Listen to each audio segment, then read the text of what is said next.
So just take a few little nice soft breaths in. Let them move through your body from the top of your head to your feet. Inhaling, exhaling.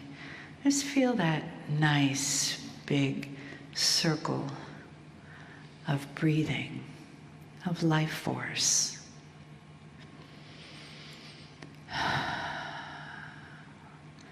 And allow your whole being to get involved with that breath. Your physical, your emotional, your spiritual.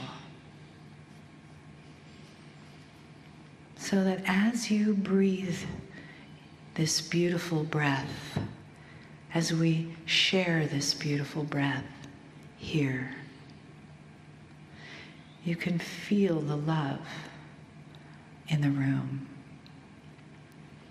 and the family that is here.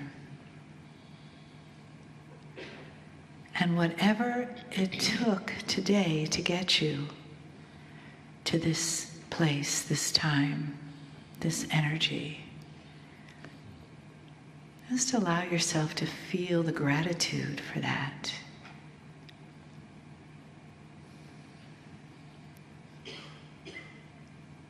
And let the wave of love wash over you. Feel it. Spirit sees you as beings of love and light, each one. And as you open your minds to that and open your hearts to what there is for you here, in this love, in this breath, in this family, and in the honoring that comes with the messages from Kryon.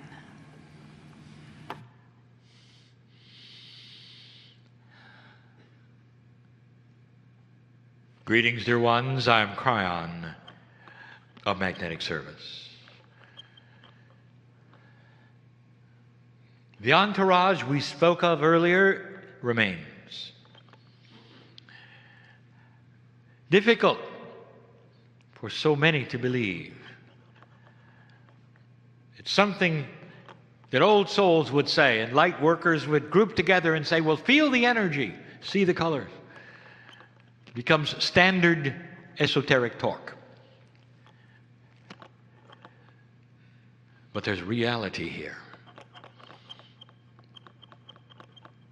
If you ask a quantum physicist, what is reality? They would laugh.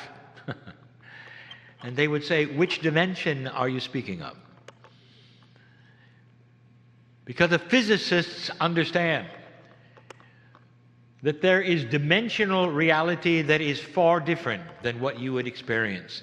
And in that soup of potentials, of dimensionality, of the very things that are being talked about and discovered, within that, it creates perhaps the believability that right now there's more here than you think. How would you then define and describe energy at all? Most of you will say, well, that's what's at the plug in the wall. But not to those old souls who can feel around you right now potentials of energy. Love is energy. Compassion is energy. Peace itself and the creation of it is energy. That which would heal a diseased human being has to have energy. And quite often that energy comes from the human, the consciousness of the human being. It ties together with everything we speak of, a beautiful system.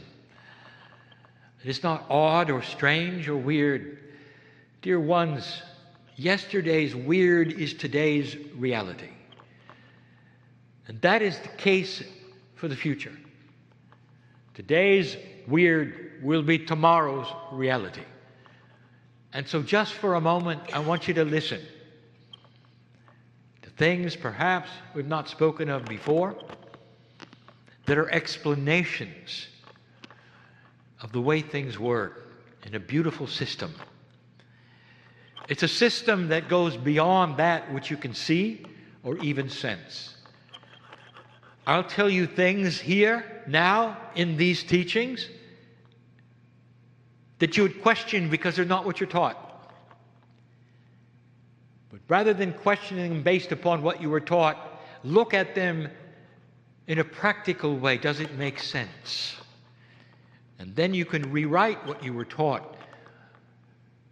And you won't make the teacher wrong. Instead, the teacher doesn't know what you now know. So it's additional information, which then changes the reality of today. What have you been told about the human soul? This particular channel, Informative, is going to talk about the human soul in ways I have not before. And then we're going to graduate into something you might think is unrelated, and that is the creation of peace of mind in the human. They are related, as you will see. The first thing I want to do is to ask you, do you have a soul? And if so, what is it? And you will then repeat to me in the answer what you've been told, or what you feel, or what it supposedly is. And most of those will not be correct. How could they be when so much is hiding? And so nothing you would say would be judged. But now I'm going to give you more information, and I want you to listen and see how it sounds. Life force creates a soul, period. When we talk about the human soul, it's different from a soul. The human soul is an identity that says that the piece of divinity from the other side of the veil, from the Creator, that's in you is the soul. But if the Creator created all life on the planet, wouldn't it also be true that there has to be other life forces with souls? Yes. But let's concentrate just for a moment on the human soul. For the human soul is absolutely, totally, completely unique. What makes it unique is it has multidimensionality. The multidimensionality is created from the apparent 23 pair of chromosomes, because the 24th pair is still there. It is a pair that you cannot see, because it is totally and completely multidimensional. What this does is create all of your DNA with a quantum spin. That is to say, an agreed upon scientific fact that DNA somehow has a multidimensional attribute that affects the spin of electrons in a quantum field. That's science. Dear ones, you are the only creature on the planet that has this. 23 apparent pairs of chromosomes, really is 24. It gives you a soul which has that in it of God. This is the premise of so many cultures on the planet who see this, who know it, who use it. You may actually be the minority in your culture when so much of the earth, billions of souls, believe in this. So the human soul is unique. In a moment, we'll talk about other soul and soul groups. But even with that uniqueness, there's not just one soul. Your soul is so complex and so beautiful. The patternings of your soul, the fractals that are there, the beauty of the sacred geometry within the multidimensional fractals tell about your lifetimes and who you are. where you're going, where you've been. A soul has an akash that your DNA does not. Your soul will represent that from the creative source, a source that had no beginning and will have no end. And in that soul information are the other planets you have been part of, the other systems, scenarios that you've been part of, the cosmic history of all time with no beginning. Reality says there are multiverses, not a universe. Before this universe, there were others. You were there. That soul would contain what you did, how you might have evolved in the evolution of another galaxy or two. That's how big it is. That's how big you are. That's all in a human soul.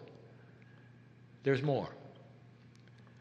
If the soul is indeed multidimensional, and it is, so much of it multidimensional, therefore there is no linearity within it. There's no singleness in it. It's multiple. So your soul is in many parts. Were you aware that that which you call your soul is also on the other side of the veil, assisting you with the other souls that are just like you? That's the higher self that you say, well, there's something I have which I call the higher self, which is not with me. It has a foot in both sides of the veil. It helps me. It is that piece of God within me. Indeed it is. That's your soul. Science is starting to acknowledge somehow, it's a fraction of what it is, that you have an eternalness. Those who deal with quantum things and the universalness of energy have actually made a statement in science that says that when you die, a piece of you goes back to the energy of the universe. I don't know if you knew that. Now, that energy of the universe comes from the physics that says that consciousness is energy, and it has to go somewhere because energy cannot be destroyed. Therefore, it's got to go back to somewhere. And where they're saying is, they have no idea. But it doesn't stay with you because you're deceased. It's the first time in any science where the energy of the human being has been said that it cannot then vanish. It must go somewhere. I'll tell you where it goes. It goes back to the family. It goes back to the family. The oneness of all things. That's where it goes. It goes home. And when it comes back, it picks up where it left off. And all of the things that you have in your body that are in your DNA are part of the soul. And the remembrance is there of this earth and the lifetimes on this earth. Stored within your DNA, available through your soul, captured and then taken away to the cave of creation first when you die, and then off to the other side of the veil. Then there's the question, where does it go? There is no where in multidimensionality. Dear ones, I'm giving you science. Ask a quantum physicist about a location. And they will say there is evidence that a multidimensional thing is everywhere at the same time. Does that sound familiar? Did you learn that in church? Did you learn about God? And what has been told about God is there is no where. God is. Therefore, God is with you, is here, is on the other side of the veil. There is no place where God isn't. God is in everything that there is, in all life force on the planet. Turn the page. Do animals have souls? Yes. Animals have life force. They have souls. They don't have human souls. Now this gets complicated, and it's apart from anything you've learned. It's not uniform. You don't have a soul for every animal. So the mouse gets the same soul as the elephant. It has nothing to do with their phylum. It has nothing to do whatsoever with the species. It has everything to do, are you ready, with their interface with the human soul. How about that? If an animal has interfaced their soul with yours, it will be in compassion and love. Are you starting to get this? And though all life force have souls, all life force does not then have the system of the human soul. Animals don't reincarnate unless they've interfaced with humans. There is no hierarchy. Listen, because this will fly in the face of so much you've been told and many of the spiritual systems on the planet. Animals have no hierarchy on their way to becoming human. The human being stands alone with the human soul, with past life histories, places they had been in other multiverses. This is your specialty, dear ones. But the animals who interface with you in love and compassion, they, through you, have reincarnate abilities. I've talked about it before. This is not new. Your pets return, dear ones. It doesn't matter whether it's a hamster or a horse. Your pets return. And it's under the guise of continuing the love affair. You've shared compassion and love. Part of the soul of the life force of the animal is entwined with you. Can you deny that, animal lover? When you look in the eyes of a pet that has been with you for years, and it sends you the love back. It sends you the messages that you're getting. Your souls are intertwined, multidimensional. Multidimensionality is beautiful. It goes beyond anything you know. Ask a quantum physicist what's real. And the animals that you love and cherish, they don't last long enough. And we've said it before, that the grief that you have when you lose a precious one often wounds you so much you say, I don't want another one. I don't want to go through this again. So let me ask you this. How about the same one? Is that all right? And that is available. And if you look and believe it, and you trust that it's happening literally within months, they'll appear, or you'll find them under odd circumstances. Don't look for the same breed. Don't even look for the same animal. Look for the energy. Look in the eyes. And they will say, I'm back. I'm back. Let's continue. And you do. Oh, this is so well documented in so many people who believe it and trust it. Some of the animals that come back will even have the same birthmarks. Some of the animals that come back and are with you, you'll recognize because they'll have the same quirky habit that you wanted to undo with the last one and never were successful. And here it is again. Isn't this beautiful? It's part of a beautiful system of soul remembrance and a soul that intertwines with that quantum soul that a human being has. Animals have souls. They don't all reincarnate. There's no hierarchy of animalism. They don't then become a bigger animal or a more enlightened animal. But they have souls. Well, does that then go into that which would be insects? And yes, their life force. It's not, however, what you think. However, some belief systems will take it to the point where they won't step on an ant, no matter what. It's not necessarily true. You're not stepping on a soul. Dear ones, it's more like a soul group. Insects are extremely valuable to this planet. If you didn't have them, you wouldn't be here, dear ones. Ask a biologist.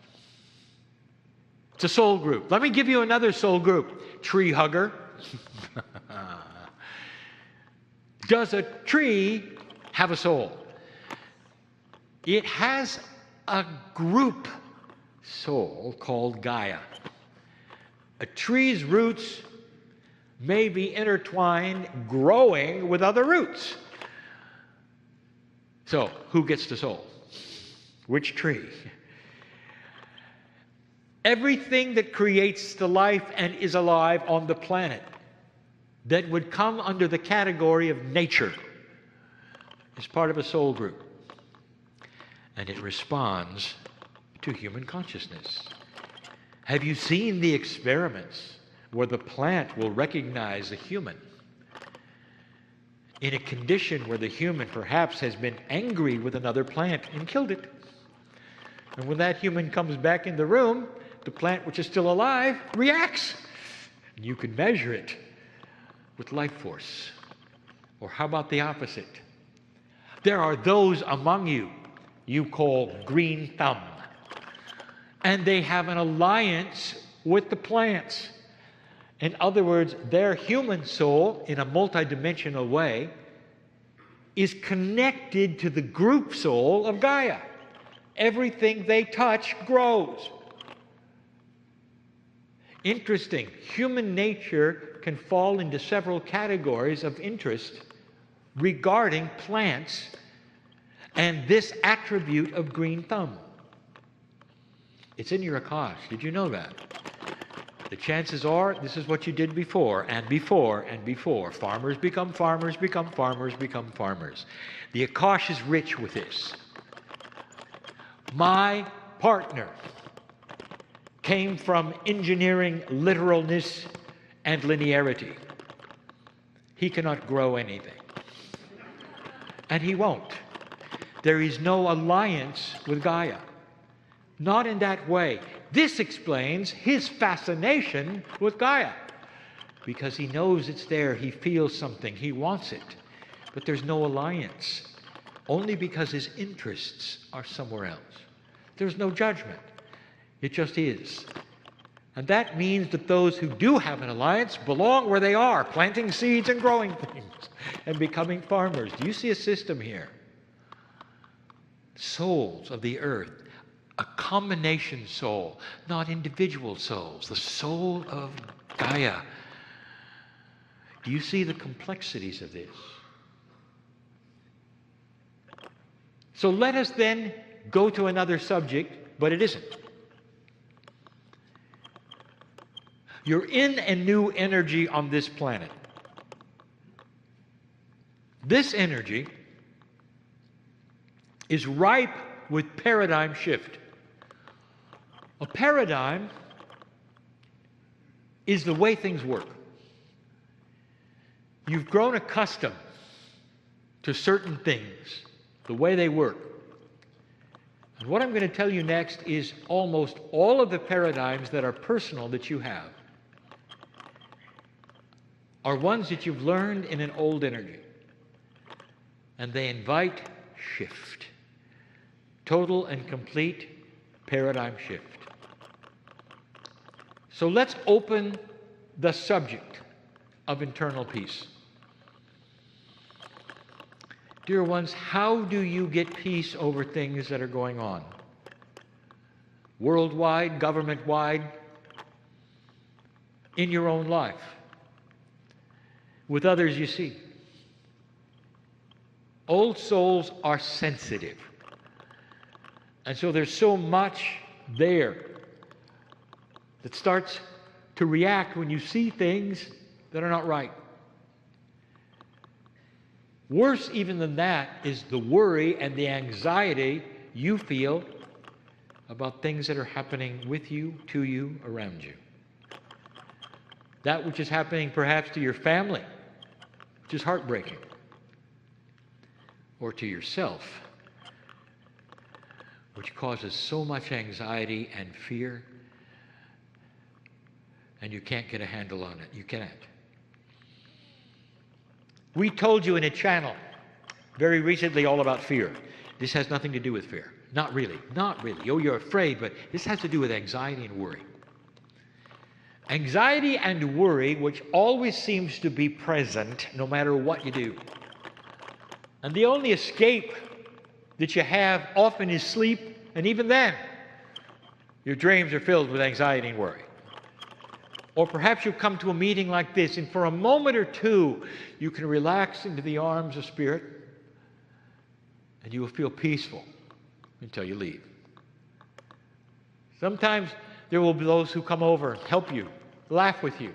And for a few moments, he goes into the back seats, as we say, until the friends leave, and then it's yours again. I know who's here. I know who's listening.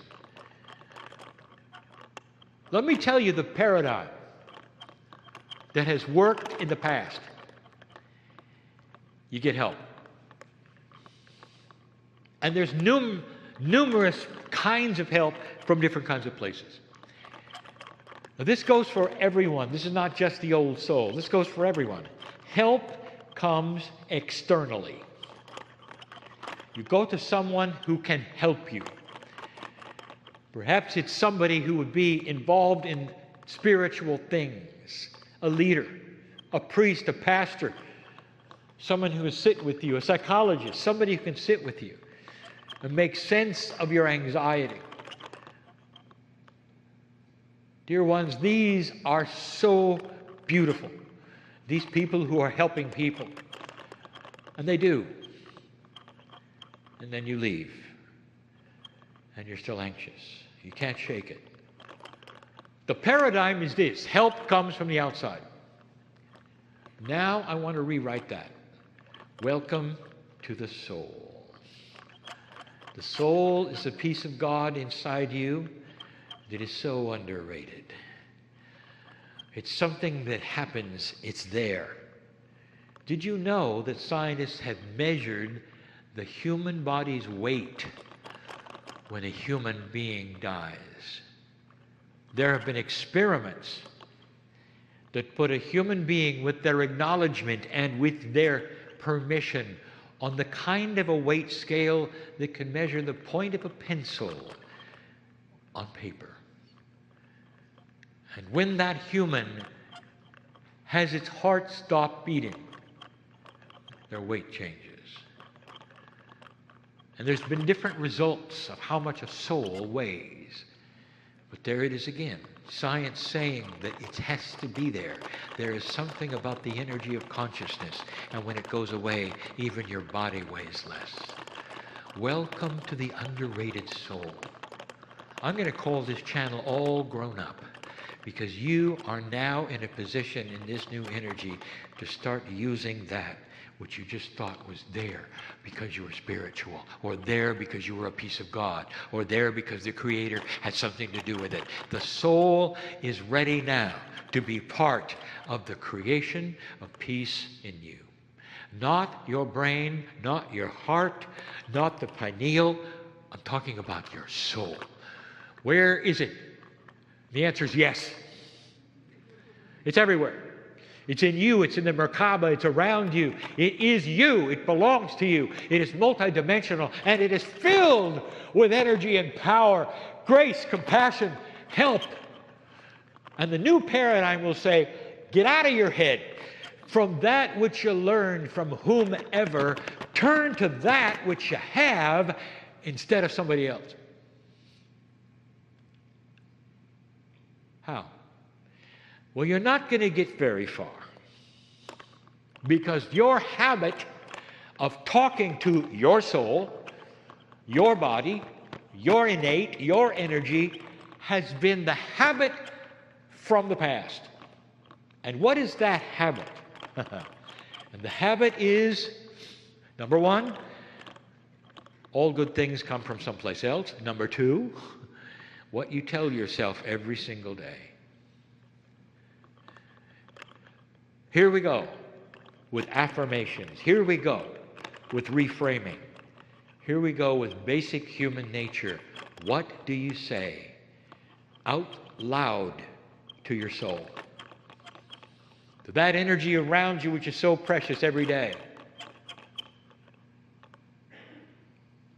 You're saying things like, I knew that would happen, expecting bad things, and it does. It's almost like you gave an order in a restaurant. Bing! It happened. It goes further. All drivers in this city are stupid. Look at that person. What an idiot! And you say, well, that's not me. Oh, yes, it is.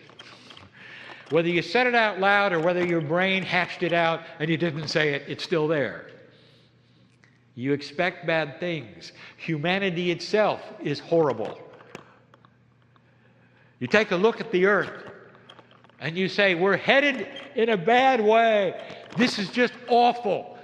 All the things you're saying to your soul, habits, that's all they are, because you heard it from your mom and you heard it from your dad, and now it's coming out of your mouth.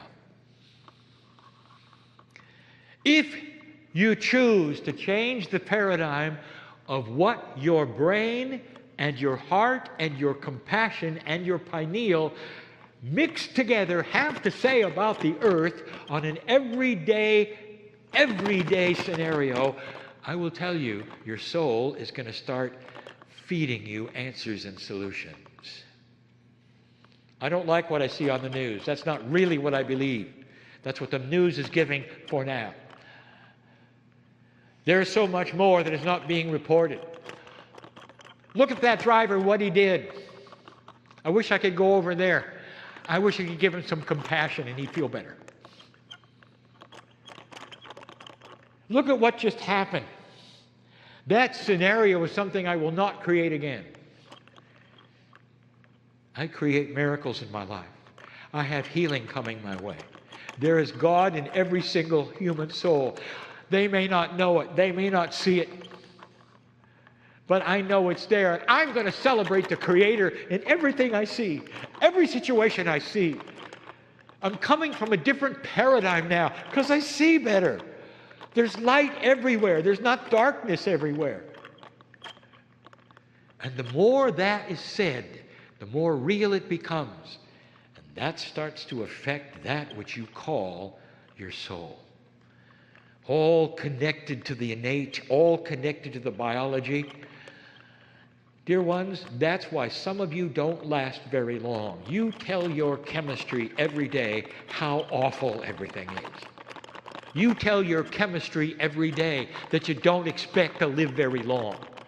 You tell your chemistry every day that bad things are coming, and it listens to you, agrees with you, and cooperates with death, disease, unbalance, sorrow, anxiety. I've just given you the secret for long life. Are you listening?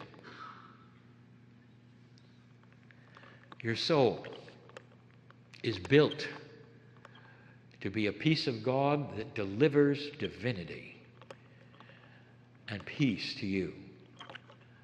And when things start to get to you and you're worried about them and anxiety starts to form, you can call within to that peace which knows no understanding. It's peaceful no matter what. It's beyond logic. It is the peace of love and compassion from the other side of the veil. And in the depths of despair, you can go there and it is well with your soul. You can go there and you can feel a relaxing. You can take a deep cleansing breath and you can know that this or something better. And the solutions will come. You may be the only balanced one in your group if it's an event that is frightening to your group. You will be the only one that's generating light when there is so much anxiety and fear. We've talked about that before. That comes from the peace of God inside. The peace of God meaning the particle of the Creator that's in you. And that's what makes the human soul different. When animals are intertwined with you, they fear when you fear. Did you see that? When you're sick, there are certain animals that will do everything they can to make you feel better. They'll lay upon you. They'll try to heal you. Because the animal doesn't have an intellect, and the animal only sees your soul. That's the animal you want to have come back. That's the one you can have come back. Kryon, is there a time limit? Oh, intellectual. There is no time limit to love. There is no time limit to compassion when you're ready. There is a 3-month window of the death of an animal that allows a quick return. But past that, there's still a return. It's just a little harder. You got to look a little bit. This is the animal that knows your soul. Isn't it interesting that the animal would know your soul better than you do? But the intellect gets in the way. Your habits get in the way. What your parents told you is the right thing to say gets in the way. Somebody gives you a gift at Christmas. What do you say? Oh, you shouldn't have. You just told your soul and your body that you're not worthy. Do you realize that? Acceptance of gifts in a compassionate, elegant way is something you weren't trained for. Thank you so much for thinking of me. This is so special. Even if it's a lousy pair of socks. I speak from my partner's experience. Appreciation and compassion for the thought, for the idea of the gift. And not some statement that says, "Dear universe, I'm unworthy to have anything, even these socks." And that's what you do. So many. And that comes from habit. And that comes from a generation of your parents who said, this is how you accept things. What if instead you say, I'm worthy to have this? Thank you that. Thank you for seeing the worthiness of the peace of God in me that cooperates in the peace of God in you. And that's what makes gift giving so amazing, so elegant, so beautiful. So beautiful you could weep with the beauty of the exchange of ideas of compassion. May this change the holiday and how you see things. The soul stands ready to be reframed, reworked, reinformed, activated with a paradigm shift to what you say, what you feel, as you walk from day to day the situations that you have. May many understand this and catch themselves before they say what they were going to say, and they will understand, oh, it's just a habit. Dear body, dear universe, erase that. Here's what I meant to say. It goes a long way. Do you believe it? This is your legacy, old soul. A change in the paradigms of life. A change in the paradigms of human nature. Changes that only you can see quickly, old soul, because you've been there and you've done that, and you know what doesn't work. That doesn't work. Welcome to the new human. And so it is.